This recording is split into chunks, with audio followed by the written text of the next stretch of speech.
ಎಲ್ಲರಿಗೂ ನಮಸ್ಕಾರ. ನನ್ನ ಹೆಸರು ಆಕಾಶ್ ದೇವಿನ. ನನ್ನ ಶಾಲೆ ಹೆಸರು ಸರ್ಕಾರಿ ಹಿರಿಯ ಪ್ರಾಥಮಿಕ ಶಾಲೆ ಗುಗುದಡ್ಡಿ. ನಾನು ಇವತ್ತು ತಟಸ್ಥೀಕರಣದ ಬಗ್ಗೆ ನಿಮಗೆಲ್ಲ ತಿಳಿಸುತ್ತೇನೆ. ತಟಸ್ಥಿ ಎಂದರೆ ಈ ಕಡೆ ಆಮ್ಲನೂ ಅಲ್ಲ, ಈ ಕಡೆ ಪ್ರತ್ಯಾಮ್ಲನೂ ಅಲ್ಲ. ತಟಸ್ಥೀಕರಣ ಎಂದರೆ ಆಮ್ಲಗೆ ಪ್ರತ್ಯಾಮ್ಲ ಸೇರಿಸೋದು, ಪ್ರತ್ಯಾಮ್ಲಿಗೆ ಆಮ್ಲ ಸೇರಿಸೋದು.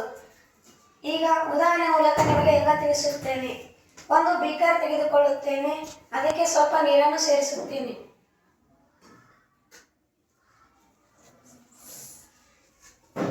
ಇದಕ್ಕೆ ನಿಮಗೆಲ್ಲ ಗೊತ್ತಿರುವ ಅರಿಶಿನ ಸೂಚಕವನ್ನು ಸೇರಿಸುತ್ತೇನೆ.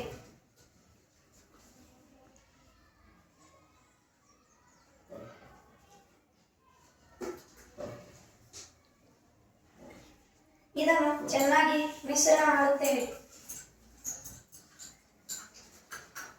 ಈಗ ಇದು ಹಳದಿ ಬಣ್ಣಕ್ಕೆ ಬದಲಾವಣೆಯಾಗಿದೆ. ಇದಕ್ಕೆ ಪ್ರತ್ಯಾಮ್ಲವನ್ನು ಸೇರಿಸೋಣ. ಉದಾಹರಣೆಗೆ ಸಾಬೂನು ಪುಡಿ.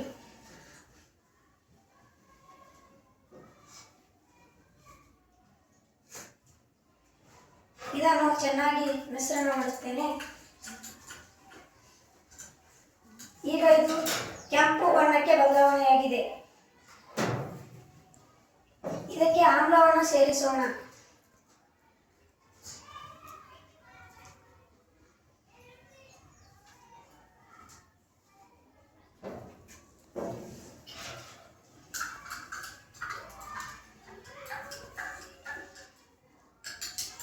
ಈಗ ಇದು ಮೊದಲನೇ ಸ್ಥಿತಿಗೆ ಬದಲಾವಣೆಯಾಗಿದೆ.